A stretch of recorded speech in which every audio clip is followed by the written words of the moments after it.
श्री गणेशाय नमः। श्री जानकी वल्लभो विजयते। श्रीमद् वाल्मीकि रामायण 30वां सर्ग। श्री राम जी के द्वारा विश्वामित्र के यज्ञ की रक्षा और राक्षसों का संहार। तदंतर देश और काल को जानने वाले शत्रुदमन राजकुमार श्री राम और लक्ष्मण, जो देश और काल के अनुसार बोलने योग्य वचन के मर्मज्ञ थे, कौशिक मुनि से इस प्रकार बोले। भगवन, अब हम दोनों ये सुनना चाहते हैं कि किस समय उन दोनों निशाचरों का आक्रमण होता है, जबकि हमें उन दोनों को यज्ञ भूमि में आने से रोकना है। कहीं ऐसा न हो असावधानी में ही वह समय हाथ से निकल जाए, अतः उसे बता दीजिए। ऐसी बात कहकर युद्ध की इच्छा से उतावले हुए उन दोनों ककुत्सवंशी राजकुमारों की ओर देखकर वे सब मुनि बड़े प्रसन्न हुए और उन दोनों बंधुओं की भूरी भूरी प्रशंसा करने लगे। वे बोले, ये मुनिवर विश्वामित्र जी यज्ञ की दीक्षा ले चुके हैं, अतः अब मौन रहेंगे। आप दोनों रघुवंशी वीर सावधान होकर आज से 6 रातों तक इनके यज्ञ की रक्षा करते रहें।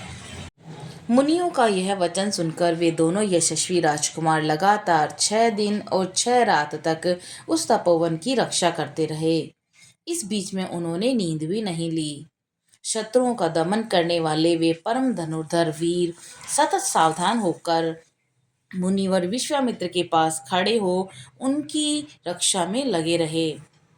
इस प्रकार कुछ काल बीत जाने पर जब 6ठा दिन आया, तब श्री राम ने सुमित्रा कुमार लक्ष्मण से कहा, सुमित्रा नंदन, तुम अपने चित्त को एकाग्र करके सावधान हो जाओ।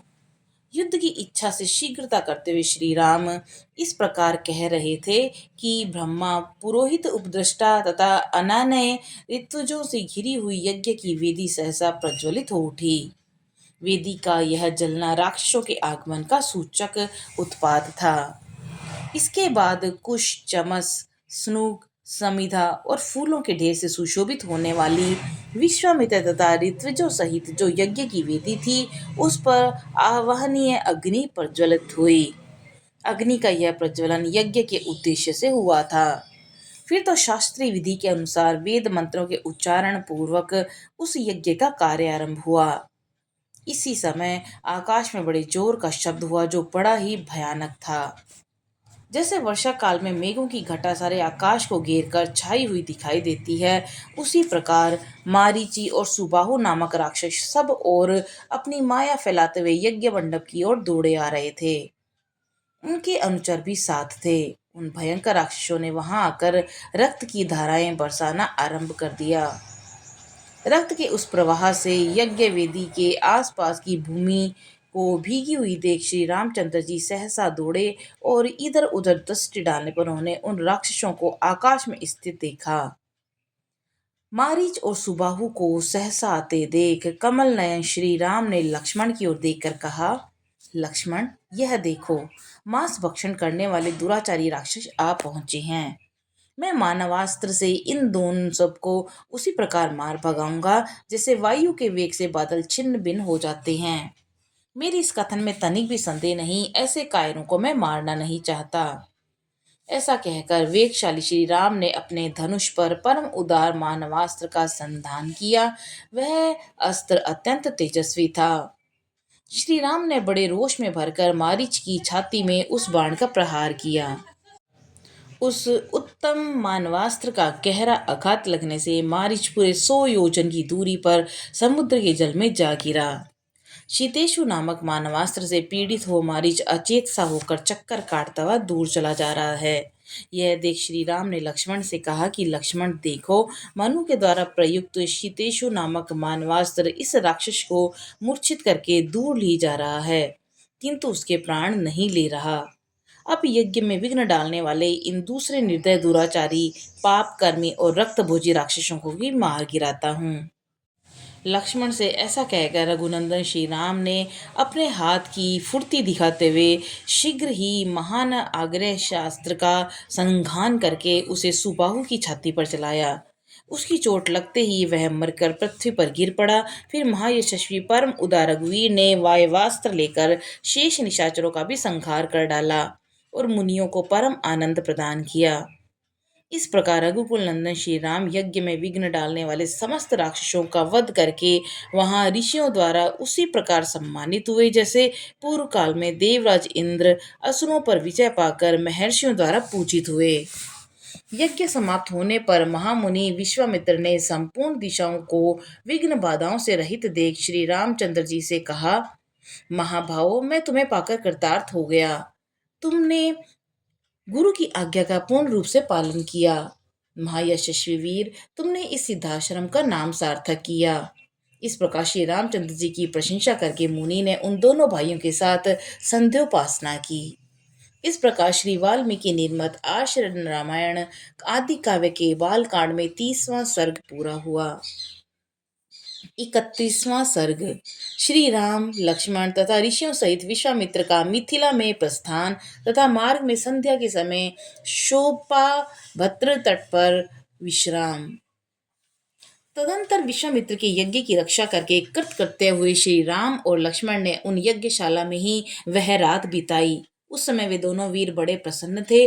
उनका हृदय हर्षोल्लास से परिपूर्ण था। रात बीतने पर जब प्रातः काल आया तब वे दोनों भाई पूर्वाह्न काल के नित्य नियम से निवृत्त हो विश्वामित्र मुनि और अन्य ऋषियों के पास साथ साथ गए। वहां जाकर उन्होंने प्रज्वलित अग्नि के समान तेजस्वी मुनि श्रेष्ठ विश्वामित्र को प्रणाम किया और मधुर भाषा में यह परम उदार वचन कहा कि मुनि प्रवर, हम दोनों किंकर आपकी सेवा में उपस्थित हैं। मुनि श्रेष्ठ, आज्ञा दीजिए, हम क्या सेवा करें।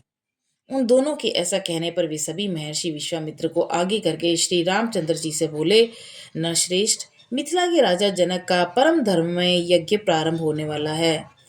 उसमें हम लोग साथ जाएंगे। पुरुषिंग, तुम्हें भी हमारे साथ वहां चलना है और वहां एक बड़ा ही अद्भुत धनुष रत्न है, तुम्हें उसे देखना चाहिए। पुरुष प्रवर, पहले कभी यज्ञ में पधारे हुए देवताओं ने जनक के किसी पूर्व पुरुष को वह धनुष दिया था। वह कितना प्रबल और भारी है, इसका कोई मापतोल नहीं है। वह बहुत ही प्रकाशमान और भयंकर है। मनुष्यों की तो बात ही क्या है, देवता, गंधर्व, असुर, राक्षस भी किसी तरह उसकी प्रत्यंचा नहीं चढ़ा पाते। उस धनुष की शक्ति का पता लगाने के लिए कितने ही महाबली राजा और राजकुमार आए, किंतु कोई भी उसे चढ़ा न सके। ककत्सु कुल नंदन पुरुष सिंह राम, वहां चलने से तुम महामना मिथिला नरेश के उस धनुष को तथा उनके परम अद्भुत यज्ञ को भी देख सकोगे।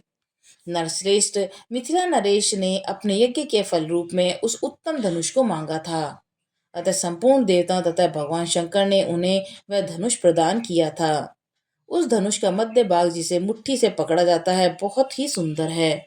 रघुनंदन, राजा जनक के महल में वह धनुष पूजनीय देवता की भांति प्रतिष्ठित है और नाना प्रकार के गंध, धूप, अगुर आदि सुगंधित पदार्थों से उसकी पूजा होती है। ऐसा कहकर मुनिवर विश्वामित्र जी ने वन देवताओं से आज्ञा ली और ऋषि मंडली तथा राम लक्ष्मण के साथ वहां से प्रस्थान किया।